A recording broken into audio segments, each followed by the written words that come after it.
Baik, Assalamualaikum warahmatullahi wabarakatuh. Selamat pagi, siang, dan malam dokter. Perkenalkan kembali nama saya Farsya Khairani dengan nomor NPM 130 110 2066. Saya dari tutor 5 di blok RPS. Nah, di blok reproduktif sistem kali ini saya akan membahas mengenai mastitis laktasi. Jadi mastitis laktasi adalah peradangan di payudara yang terjadi pada saat laktasinya. Nah, mastitis itu diakibatkan dari statis aliran air susu ibu. Nah, jadi dia bisa menyebabkan infeksi bakteri yang menyebabkan peradangan pada parenkim payudaranya. Nah, masuk ke anatomi dan histologinya, di sini membahas tentang anatomi payudara atau breast. Nah, payudara ini anatominya terbagi menjadi dua besar. Yang pertama ada circular body.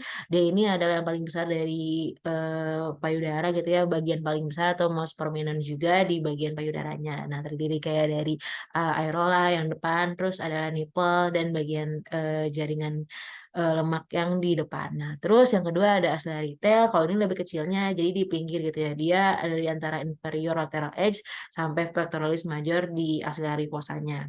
Nah, terus di breastnya sendiri ini dia terdiri dari thoracic wall tentunya, terus ada pectoralis major, ada lobusnya, terus ada jaringan lemaknya tadi ya, dan yang paling penting di payudara juga ada lactiferus ductusnya.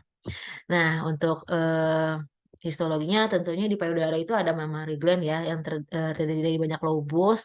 Terus sama tadi yang penting ada lactiferous ducts-nya. Nah, untuk limfatiknya kalau di payudara sendiri ada 5, ada lateral, apikal, pektoral, posterior sama di sentralnya kayak gitu.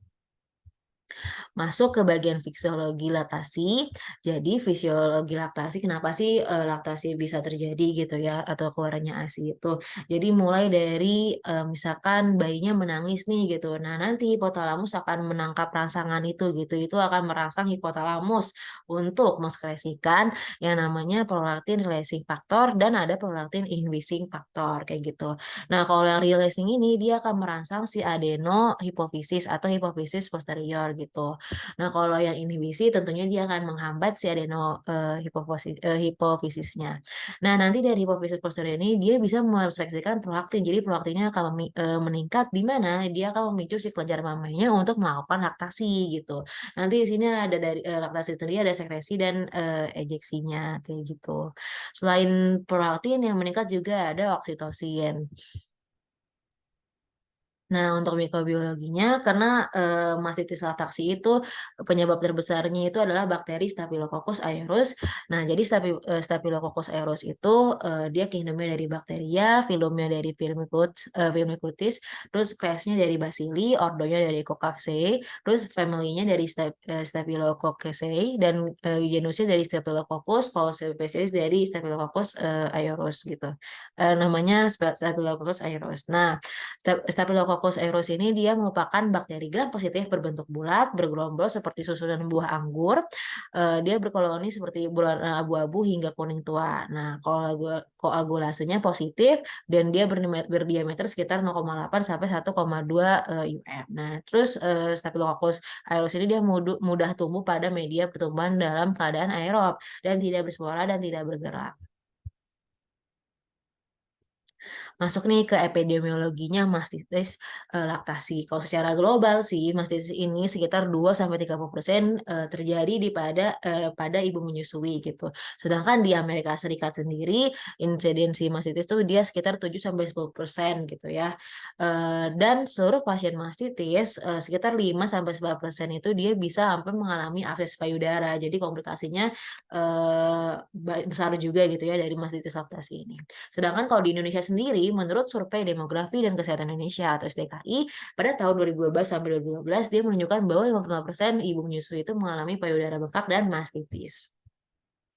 Nah, etiologinya itu ya bakteri yang mengkolonisasi kulit itu. Tadi udah disebut juga yang paling banyak menyebabkan mastitis itu adalah bakteri Staphylococcus aureus. Nah, ada bakteri lainnya nih, ada Streptococcus pyogenes, terus ada E. coli, ada Bacteroides sama CNS, sama ada juga yang menyebabkan adalah MRSA. Nah, untuk risk factor-nya risk factor dari mastitis itu kalau misalkan di nipple-nya itu ada terjadi crack gitu ya, atau ada pecah-pecah, itu bisa juga. Terus misalkan, riwayat mastitis di keluarganya ada yang pernah mengalami mastitis, terus penggunaan antibiotik oral nih selama menyusui juga bisa. Terus bisa karena infeksi jamur juga. Terus yang harus diperhatikan lagi ada teknik laktasi, kebiasaan menyusui dan higienitas menyusui yang buruk gitu ya. Itu juga bisa menyebabkan mastitis gitu. Terus misalkan menggunakan pompa payudara secara manual. Terus nutrisi ibunya juga kurang dan ada tindikan nih di payudaranya gitu ya, ada perhiasan di payudara juga bisa menyebabkan terjadinya mastitis gitu. Karena dia terbuka gitu ya si nipple-nya ini. Nah, masuk nih ke patofisiologinya. Tadi saya sudah mention mengenai terbuka. Jadi yang pertama dari status ASI-nya dulu nih, penyebabnya dari status ASI. Jadi jaringan memanya itu nanti dia bakal menjadi tegang.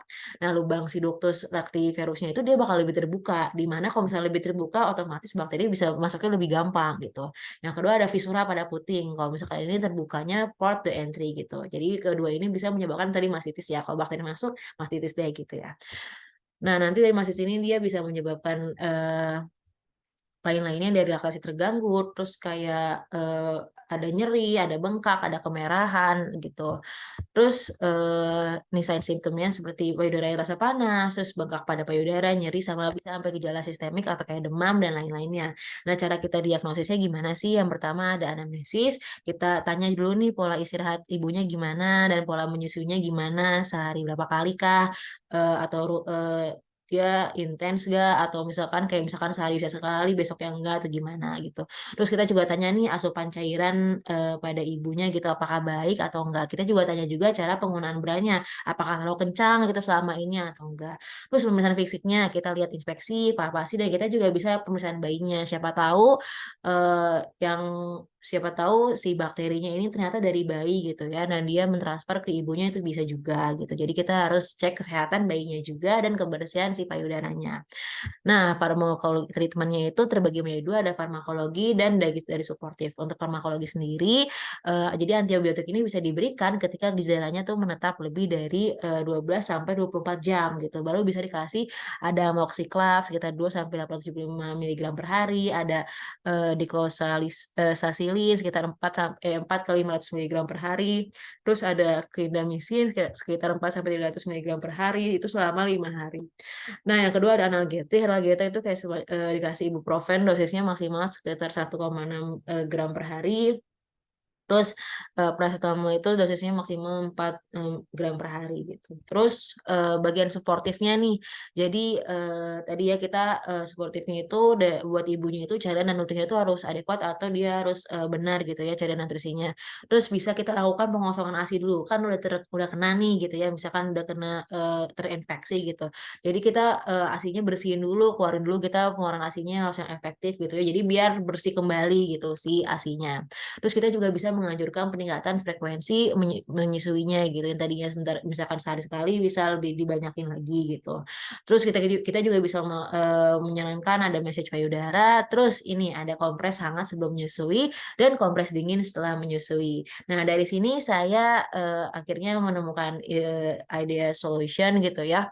Kan kalau misalkan kompres hangat sebelum menyusui atau kompres dingin setelah menyusui kan ribet gitu ya. Misalkan kita harus pakai air gitu kompres hangatnya, ntar pakai air dingin lagi, atau misalkan kalau misalkan yang dioles gitu yang panas-panas itu kan nanti harus bersihin lagi gitu ya biar nanti bayinya nggak terkontaminasi cairan atau salep-salep lainnya gitu kan. Menurut saya itu tidak praktis, jadi saya membuat ide praktis seperti ini. Ada namanya produk yang saya ingin buat adalah Hot and Cold Bra.